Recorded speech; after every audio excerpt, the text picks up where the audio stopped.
Welcome to JFK and the Enduring Secret. I'm your host, Jeff Crudell.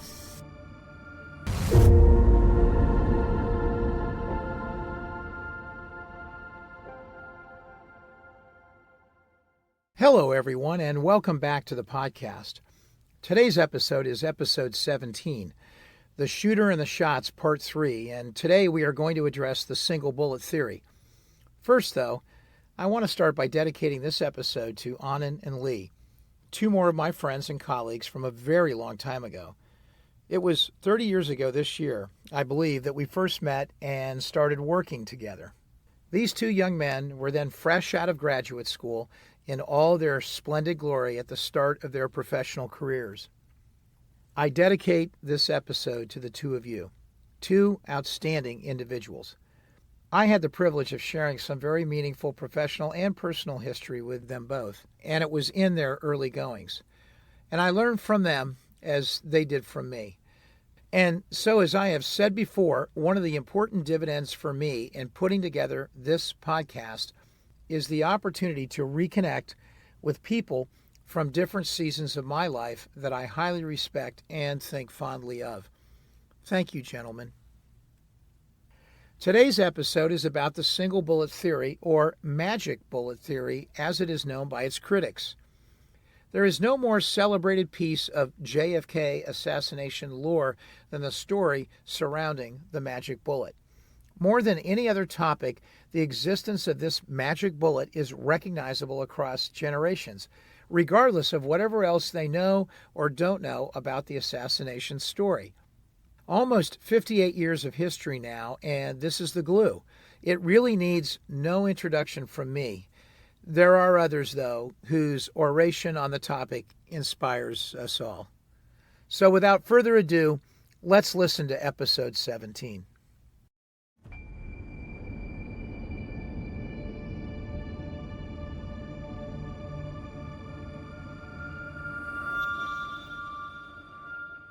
The Warren Commission thought they had an open and shut case.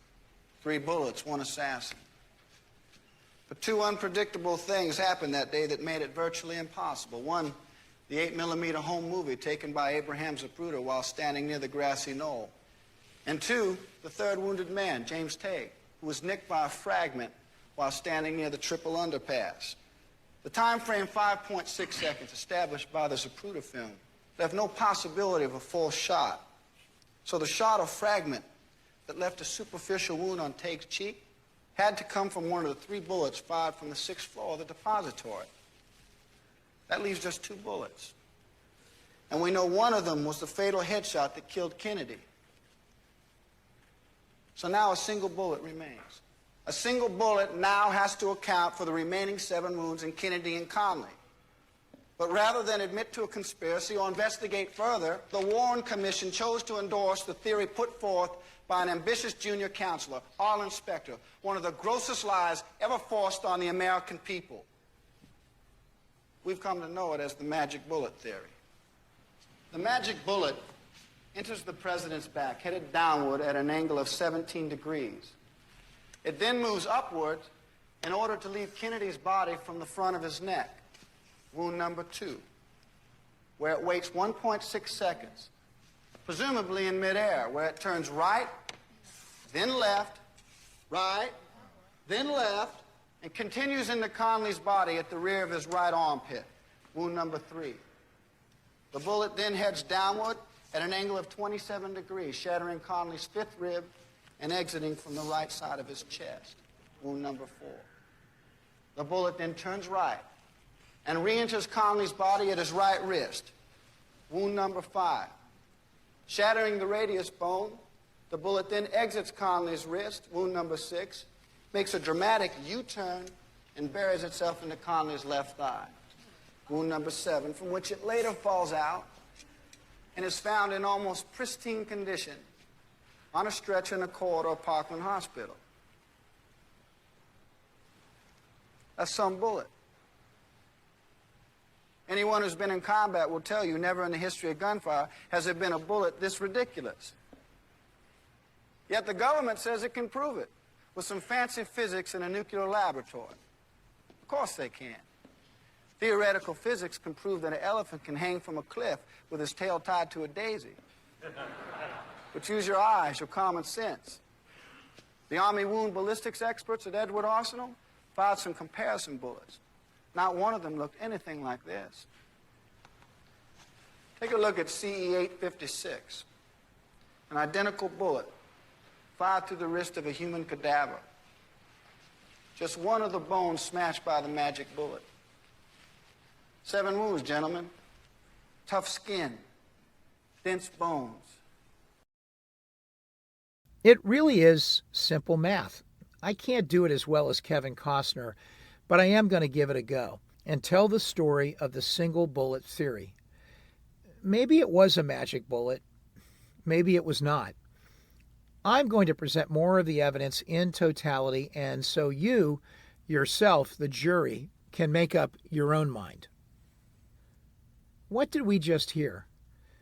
If there were only 3 shots that were fired at the motorcade and 1 missed, then 2 shots had to have made their mark and struck the president and Governor Conley. That's simple. And it could be no less than 2 bullets that struck, because there's no way on God's green earth that anything less than 2 bullets did all that damage to those 2 individuals. 8 wounds in total to both men when you count both entry and exit wounds. Right now, the government was hanging its hat on the idea that a single bullet hit President Kennedy in the head from behind, and that was the fatal shot, and that all the other remaining wounds to both President Kennedy and Governor Conley, 7 of them in total, were completely accounted for by the destruction caused by 1 bullet, the infamous single bullet. In this new scenario, 2 bullets out of the 3 struck their victims, and 1 of the 3 bullets missed. And while the news of James Tague may have complicated things, at least at first blush, in fact, Tague's circumstance helped to tidy things up, in a sense, if you now believe in and embrace the single bullet theory. 2 bullets hit plus 1 bullet that missed equals 3 bullets in total, and each and every one accounted for. That's it. Game over. Well, game over for the second time, I guess. Wasn't it game over the first time, when the FBI said that there were 3 shots and all 3 of them hit the victims? That was the original story contained in the final FBI report provided to the commission at the outset of the commission's work.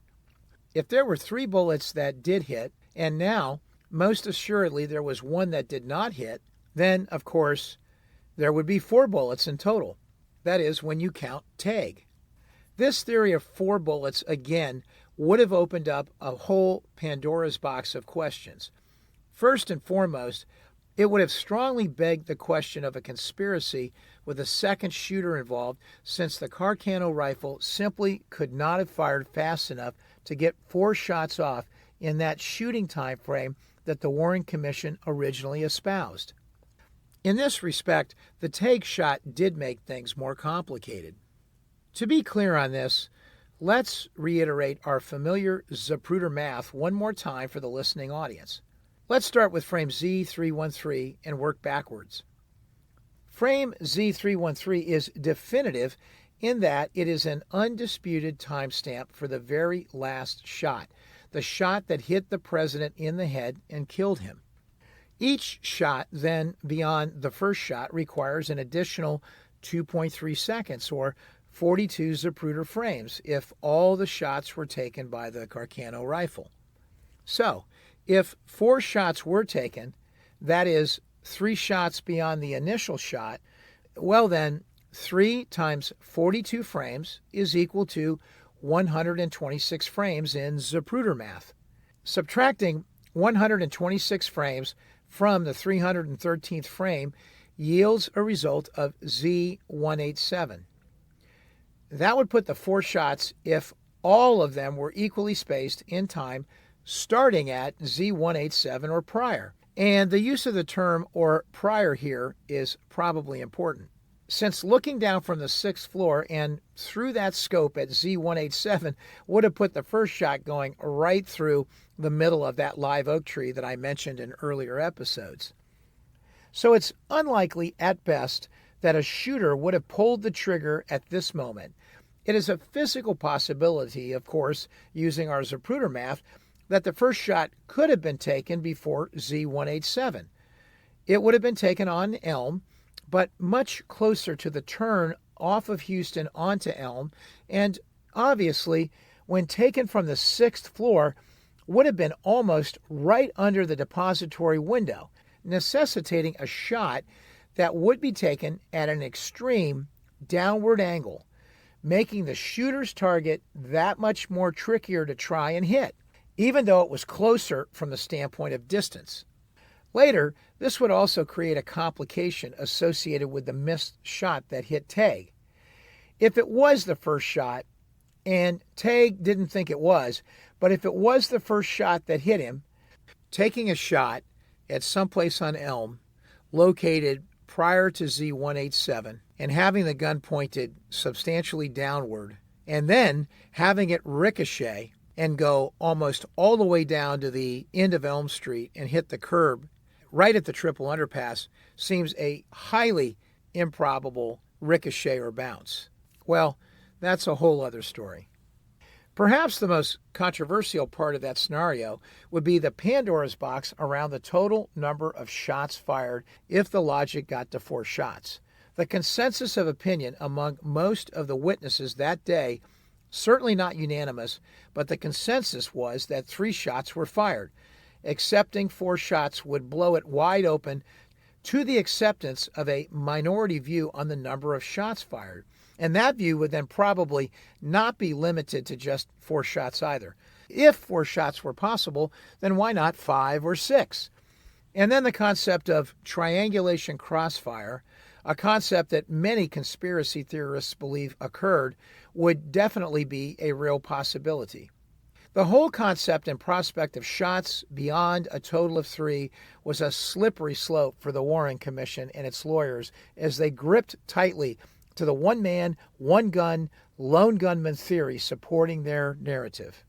Even without a 4th shot, you see, this was now becoming a game of, let's say, 3-dimensional chess.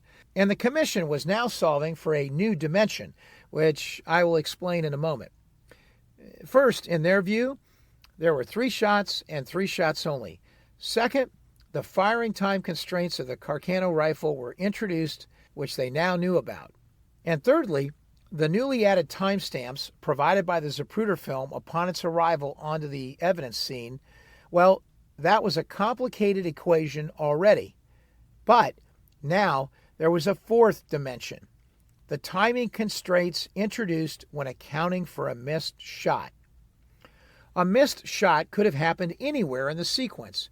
It was clearly debatable which individual shot missed its mark, but one thing was for sure.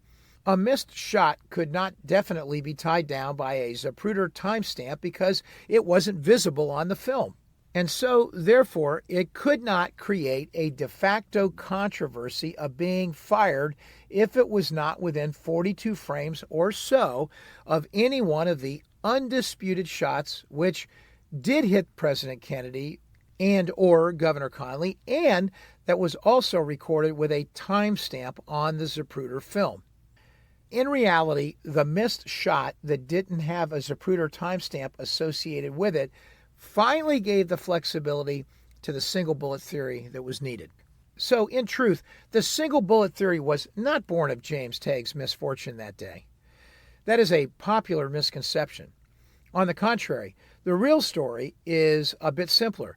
Rather, once the timestamps inherent in the Zapruder film were fully analyzed by the commission and then coupled with the physical constraints of operating the Carcano bolt-action rifle, the commission simply recognized that conflict if there was only to be a single gunman with a single gun. And that was the impetus for the single bullet theory. Plain and simple. The commission says that there was one precursor fact to that, and we'll hear more of the internal Warren Commission history around it in a moment. Despite the apparent tidiness of a single bullet theory, things in reality were still messy. There were complications with a single bullet theory that produced illogical results still, particularly around the physics and flight path of this magical bullet. It was sure to be one more example where fact was more interesting and stranger than fiction in the Kennedy assassination. But it was necessary to defend the logic no matter what. If it was really true that there were 3 bullets and only 3 bullets, and all of those bullets came from the Carcano rifle and no other gun. So with all of that in mind, let's tell the story of the single bullet theory.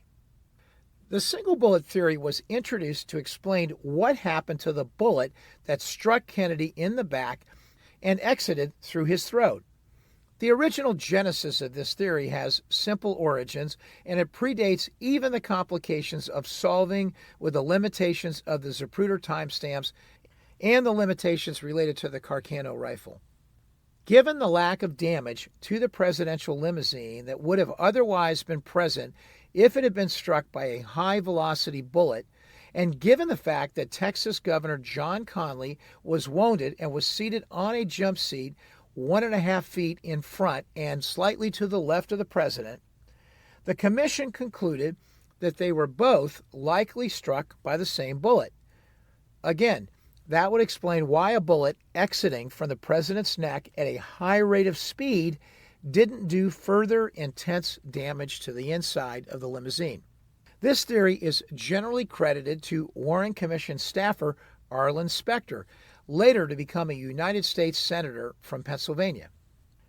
As I mentioned, the theory poses that a single bullet, known as Warren Commission Exhibit 399 or CE 399, caused all the wounds to the governor and the non-fatal wounds to the president, the 7 entry and exit wounds in both men.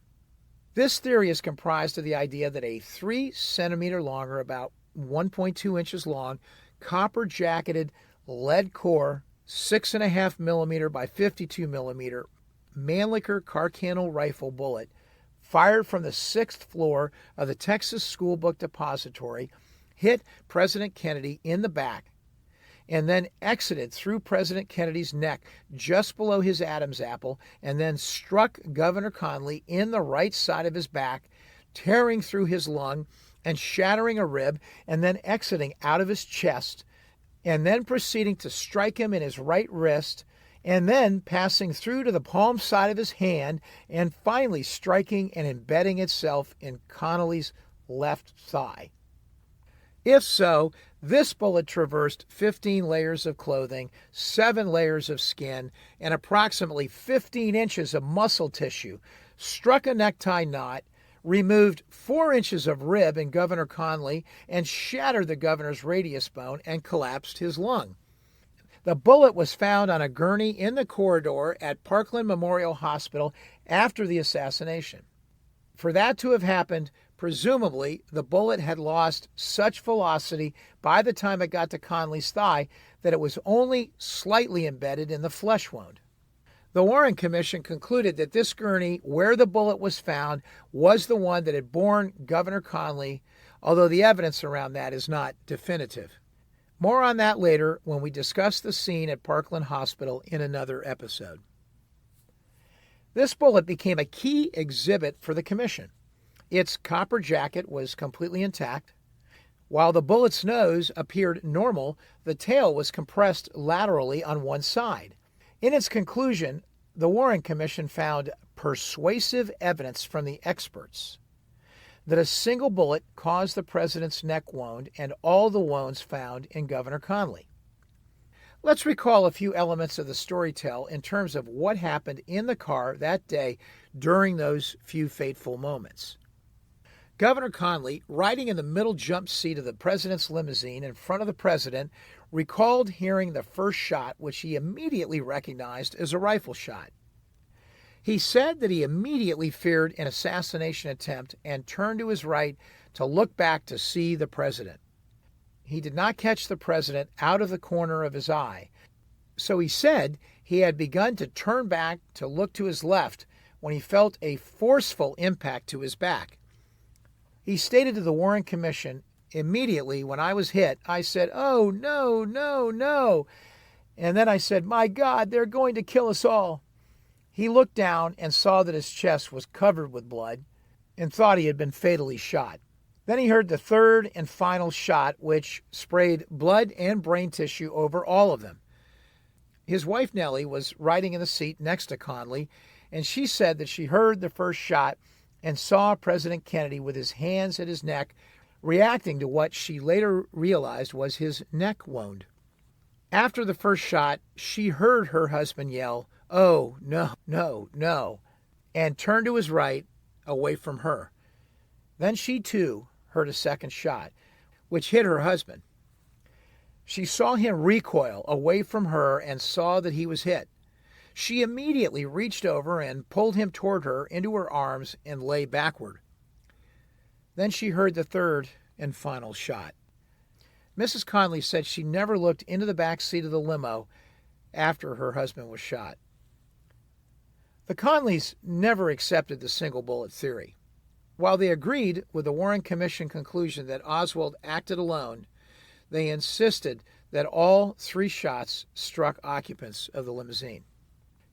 If there were just 3, of course, we know that if the Conleys are right and 3 shots did strike the occupants, then there were at least 4 shots, given what we already have learned about the one documented missed shot in the James Tague story. We all know what 4 shots mean. Conley, like the other politicians, was reticent to speak out about things in any negative way regarding the Warren Commission findings. He was a good friend and confidant of President Johnson. This was, however, the one material point that he had to take exception to in the finding.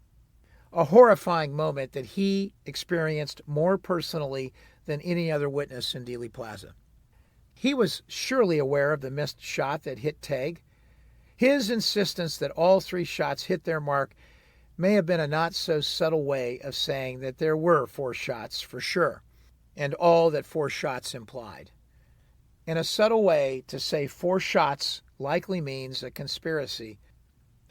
First, over the years, the path the bullet took after it struck the president is really the basis for it being called a magic bullet. If you were looking out the window of the depository, you would see that the shooter was aimed at a target that was ahead and to the right, with the limo generally facing the triple underpass. As a result, then, any shot proceeding from the rear would generally move from right to left as it entered and exited the target in the car.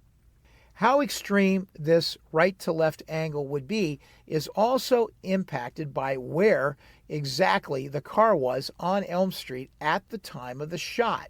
Those of you that are familiar with the layout of Dealey Plaza know that both Commerce and Elm gently turn inward as they proceed west, and then both converge along with Main Street right at the triple underpass. So it's a slight curve on Elm that starts out mildly but turns more rapidly to the left as you get away from the area in front of the depository and start to make that sweeping movement to converge at the triple underpass.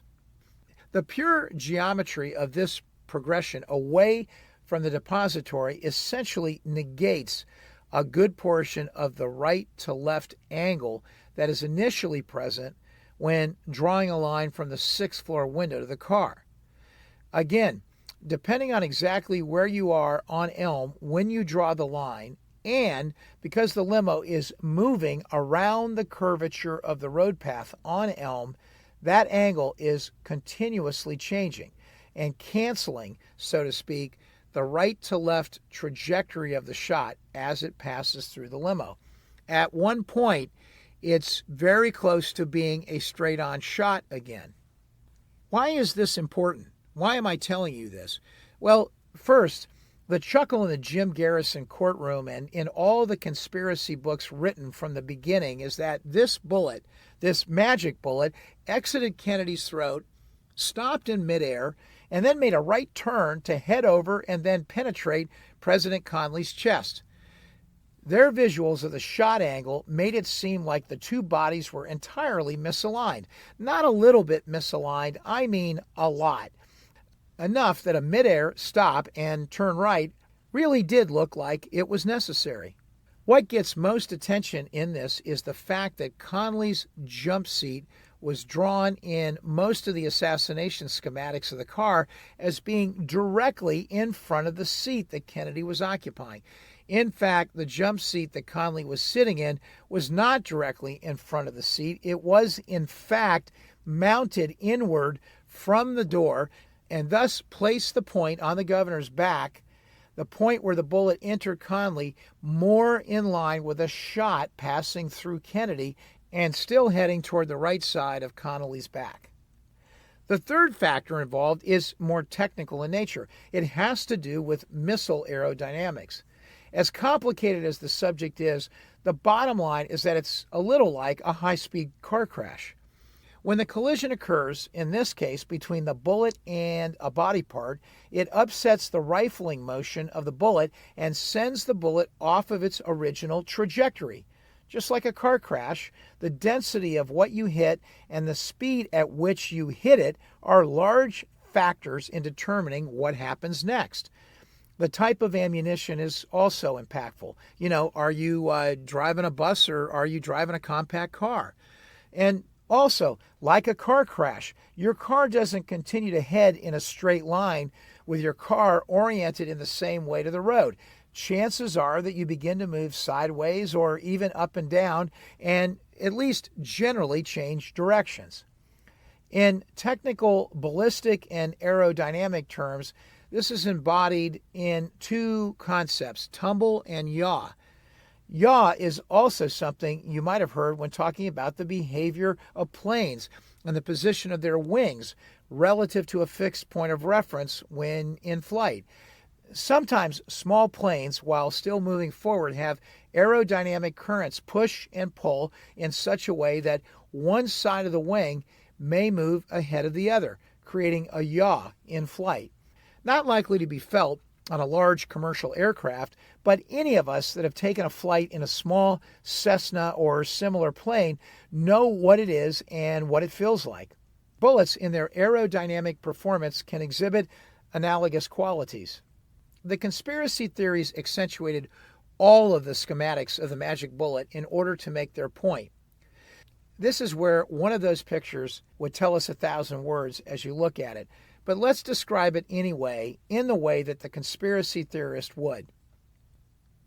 In the conspiracy theorist description of the path that the bullet took, it first enters Kennedy's back on the right side, stops in the middle of his body, and makes an extreme left turn inside of his body, then heads over to his neck, and then makes a right turn to exit below his Adam's apple. Once the bullet exits Kennedy's throat, it then takes another right turn in midair so that it can be aligned to enter the right side of Connolly's back. And then, once inside, it shatters a rib before it then exits out of Connolly's chest, just below his right nipple.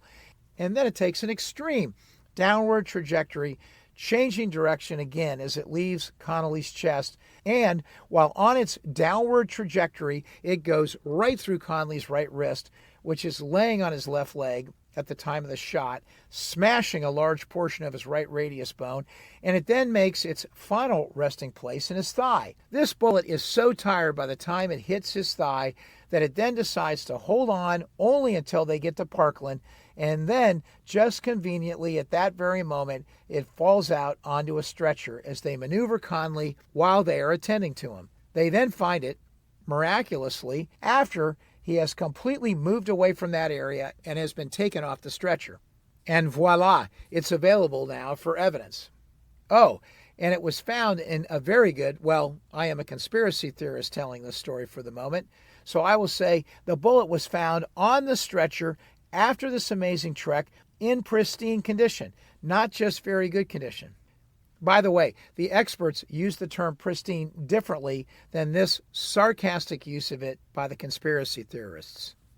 Okay, let's unpack each of those zigzag-like and seemingly crazy moves of this bullet.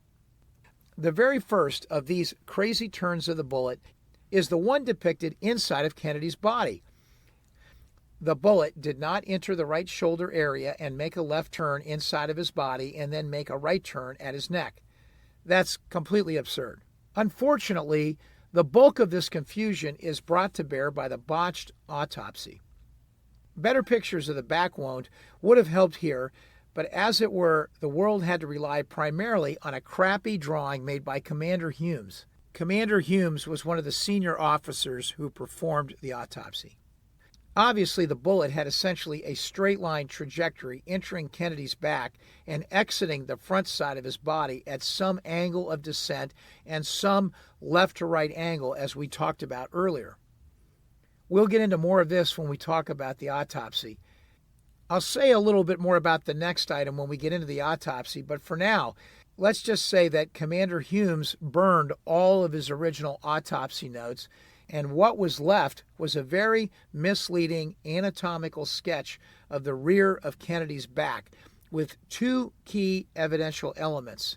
One of the elements was the handwritten manual measurements showing the exact location of the entry wound on his back, anchored by measurements from the two fixed anatomical points, measured from near the president's ear and then downward from there, and one on the horizontal axis measured from a fixed anatomical point on the shoulder and over horizontally from there.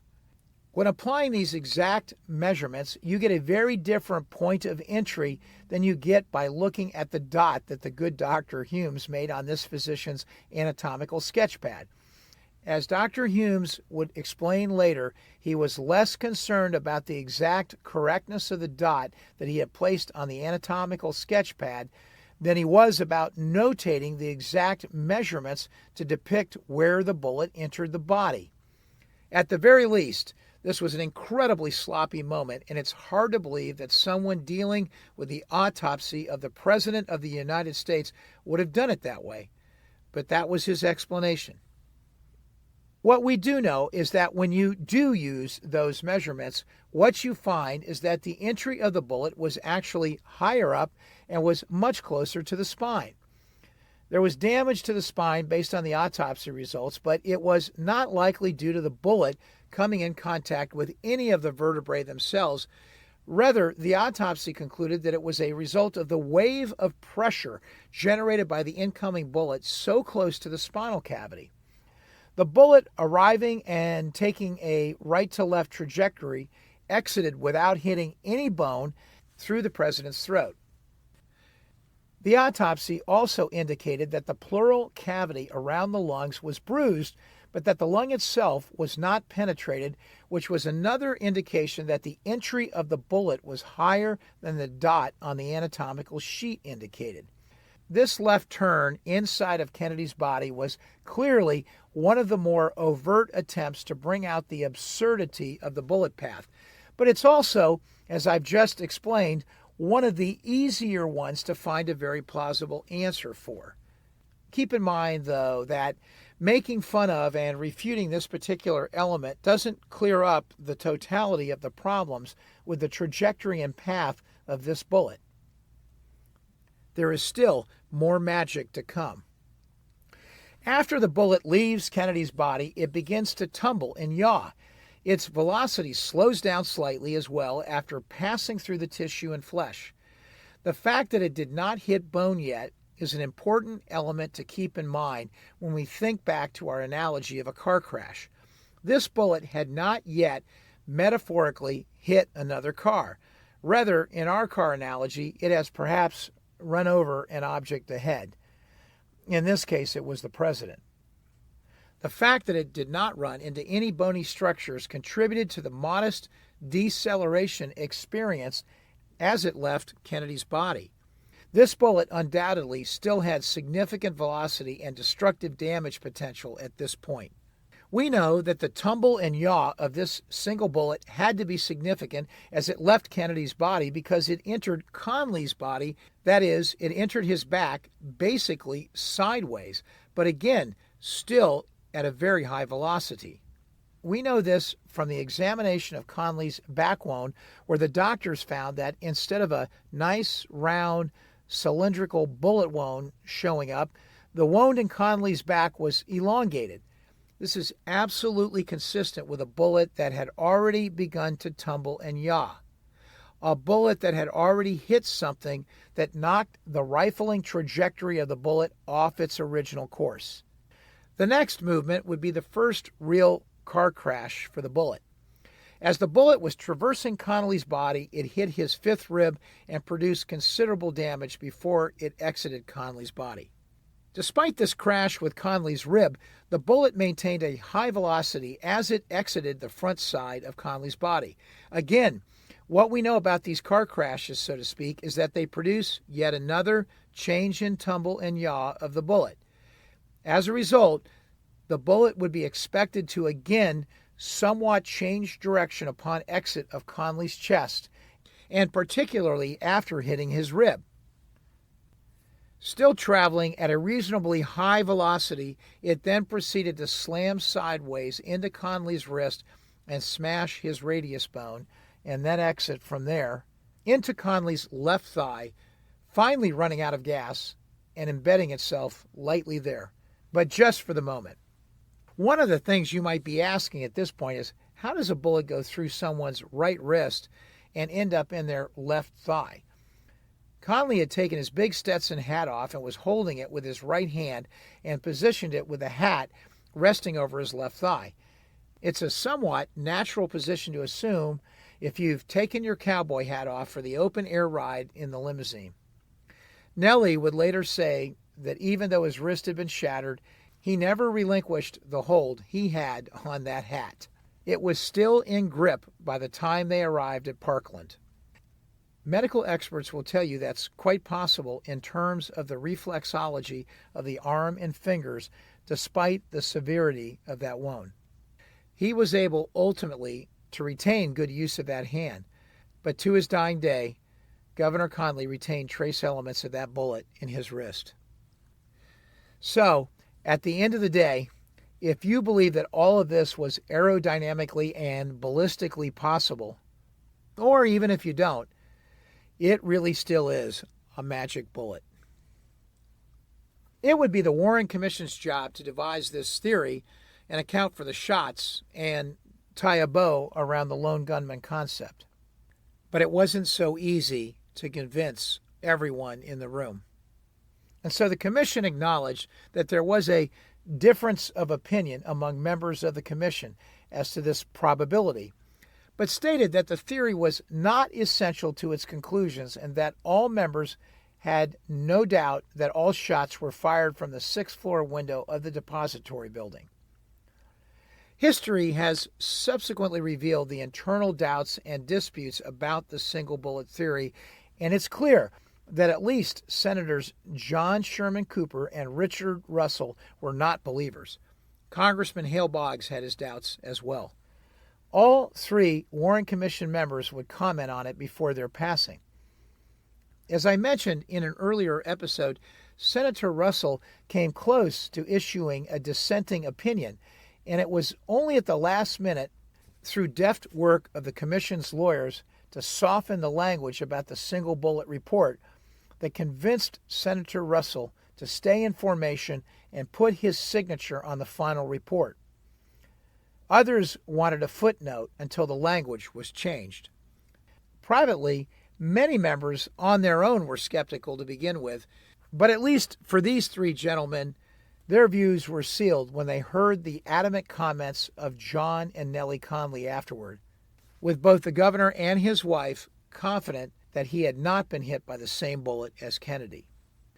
In the end, everyone would agree on one key fact, that whether you were pro-conspiracy or anti-conspiracy, that the single bullet theory was essential to the Warren Commission's conclusion that Lee Harvey Oswald acted alone. What happened afterward would spur a mountain of criticism heaped on the Warren Commission. Years of endless analysis and reenactments would follow, but it was not until the formation of the House Select Committee on Assassinations in the 1970s that a truly serious and formal reassessment of the validity of the single bullet theory would take place. Stay tuned in episode 18 for a detailed discussion on what the House Select Committee engaged in to assess the theory and what their final conclusions were about this thing called the single bullet theory. This conference has been arranged solely as a result of the widespread request of newsmen. And I want to take just a moment to reiterate and to clarify once again the events of that day, November the 22nd, 1963. Let me point out that the information that I'm about to give you is not new. It's precisely the information I recalled and related in a television interview from a hospital bed in Dallas on November the 27th, 1963, just a few days following the assassination. It's precisely the way I related it to the Warren Commission in my testimony before that body. It's also precisely the way it has been recalled by me in interviews since that time. I am convinced beyond any doubt that I was not struck by the first bullet. I know that I heard the first shot, that I turned to my right to see what was happening. Seeing nothing, I was in the process of turning to my left, and I was struck by a second shot. The third shot struck the president, but did not strike me. Now, as I said earlier, this testimony was presented to the Warren Commission. They chose to disagree with my interpretation and my memory of what had occurred, and this is their privilege. But I maintain my original view and always shall. I want to make it very clear, however, that simply because I disagree with the Warren Commission on this one detail does not mean that I disagree with the substance of their overall findings. Are you satisfied beyond any shadow of a doubt that there was one and only one assassin? I have no reason to question it whatsoever. I'm satisfied beyond any doubt that there was only one.